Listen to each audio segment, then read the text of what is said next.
दोस्तों आज हम बनाना सीखेंगे घर पर ही बहुत आसानी से एक ऐसा घरेलू नुस्खा, वो आपका कुछ ही दिनों या ज़्यादा से ज़्यादा कुछ महीनों में आपका चश्मा चाहे कितना भी प्लस का हो, चाहे माइनस का हो, चाहे 6+ हो, चाहे -6 हो, 7 हो, इन दोनों दूर के तथा नज़दीक के चश्मे को हटाने की शक्ति रखता है ये वाला घरेलू नुस्खा। और ये घरेलू नुस्खा हमारे आयुर्वेद के ग्रंथ अष्टांग हृदय में से लिया गया है। और ये नुस्खा कई बार राजीव दीक्षित जी ने भी अपनी वीडियोस में तथा लाइव भी इसका जिक्र किया है। तो ये आयुर्वेदिक नुस्खा मैं आज आपको बनाना सिखा रहा हूँ, जिसके लिए आपको बाज़ार से कुछ भी घर लेकर नहीं आना, आपके घर पर ही ये चीज़ ज़्यादातर मौजूद होती है और उन्हीं से बनेगा ये वाला नुस्खा। और बहुत ही आसान है इसे बनाना। और इसको बनाने के लिए हमारे किचन में मौजूद सिर्फ 4 चीज़ों की ही आवश्यकता है। दोस्तों किसी की भी नज़र कमज़ोर क्यों होती है, चाहे वो दूर की हो चाहे वो नज़दीक की हो, उसका सिर्फ एक कारण होता है कि जो हमारी आंखों का रेटिना है उसमें ब्लड जो है सर्कुलेशन कम पहुंचता है, जिसकी वजह से नज़र धीरे धीरे कमज़ोर होनी शुरू हो जाती है। तो पहली आवश्यकता यह है कि हमें कुछ ऐसा लेना है, उस नुस्खे में कुछ ऐसा डालना है जिससे हमारा ब्लड सर्कुलेशन जो है उस आँख की रेटिना तक प्रॉपर पहुंच सके। तो उसके लिए सबसे पहले हम लेंगे ये मुनक्का। और साथ ही आपको बता दूं कि आप मुनक्का लें, किशमिश ना लें। मुनक्का और किशमिश दोनों ही अंगूर से बनते हैं, पर फिर भी दोनों के गुणों और फ़ायदों में काफ़ी फ़र्क होता है, काफ़ी अंतर होता है।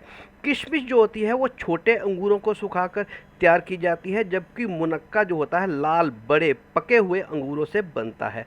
और सबसे मेन पहचान इसकी ये है कि किशमिश के अंदर बीज नहीं होते, जबकि मुनक्का के अंदर बीज भी होते हैं। और खाने में भी थोड़ा सा फ़र्क होता है। जो मुनक्का होता है वो मीठा होता है, उसमें खटास बिल्कुल नहीं होती, जबकि जो किशमिश होती है वो थोड़ी सी खटास लिए होती है।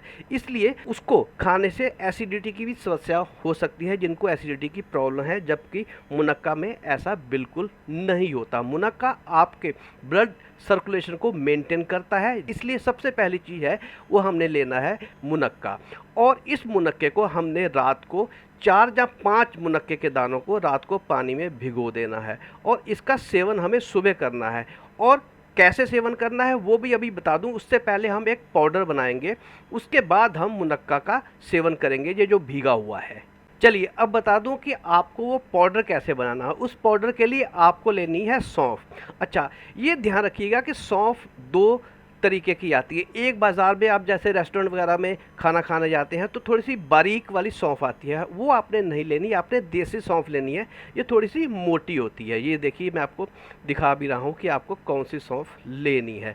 तो आपको जितनी सौंफ लेनी है, फॉर एग्ज़ाम्पल सौंफ आपने 100 ग्राम ली है तो आपको 50 ग्राम लेनी है खांड, जहाँ आप मिश्री भी ले सकते हैं, चीनी नहीं लेनी। जहाँ आप शक्कर का भी इस्तेमाल कर सकते हैं, पर खांड सबसे बेहतर है अगर आप लेना चाहें तो। और मिश्री भी ले सकते हैं, मिश्री में अपने भी काफ़ी अच्छे गुण होते हैं जो हमारी आंखों की रोशनी के लिए अच्छे होते हैं।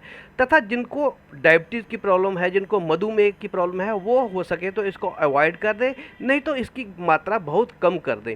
तो आप ये रेशो आप देख लीजिए कि अगर जितनी आपने सौंफ लेनी है उससे आधी आपने खांड या मिश्री लेनी है, और इनको हमने ग्राइंड करके इनका एक पाउडर बना लेना है। अच्छा, अगर तो आप खांड ले रहे हैं तो उससे पहले आपको खांड डालने की आवश्यकता नहीं है अपने ग्राइंडर में, आप सिर्फ इस सौंफ को ही ग्राइंड कर लें। और ग्राइंड करते समय एक ध्यान अवश्य रखें कि इसको विस्पर पर आप ग्राइंड करें। विस्पर से मतलब है कि आप एक दम से इसका पाउडर बनाने के लिए इसे 1 या 2 मिनट तक के लिए नहीं घुमाएं, क्योंकि इसको घुमाने से क्या है कि इसमें हीट उत्पन्न होती है जो इसके पौष्टिक गुणों को कम कर देती है। तो आपको एक झटके के साथ धीरे धीरे इस तरह से आपको पीसना है और इसका पाउडर बना लेना है। और अगर आप मिश्री का इस्तेमाल कर रहे हैं तो मिश्री भी इसके साथ पहले से ही डाल दें, नहीं तो अगर खांड का इस्तेमाल कर रहे हैं तो बाद में ये खांड हम इसमें मिक्स कर देते हैं और ये हमारा पाउडर तैयार हो जाता है। तो चलिए बताता हूँ कि इसका सेवन आपको कैसे और कितना करना है। आप अपनी आवश्यकता अनुसार ये वाला पाउडर बना लें, और इसका ध्यान ये रखें कि आप ये ध्यान रखें कि आपके उस समय शहर का मौसम जो है वो किस तरह का है। अगर वो मॉइस्चर वाला मौसम है तो आप इसको हफ्ते के लिए बना लें, और अगर ड्राई मौसम है है तो आप इसको महीने के लिए भी बनाकर और एयर टाइट कंटेनर में इसको स्टोर करके रख सकते हैं। और अगर मॉइस्चर वाला आपका सीज़न है तो आप थोड़ा कम बनाइए, क्योंकि इसके अंदर अगर मॉइस्चर चला गया तो ये थोड़ी सी गीली हो जाती है, तो ये अपने पौष्टिक तत्व जो है वो खो देती है, तब हमें इसका आंखों के लिए वो वाला फ़ायदा नहीं मिल पाएगा जो हम चाहते हैं। तो चलिए, अगर तो आपको दूध पसंद है और आप दूध रात को सोते समय पीते ही हैं तो इसका 1 चम्मच, इस पाउडर का 1 चम्मच आप रात को सोते समय दूध के साथ ले सकते हैं।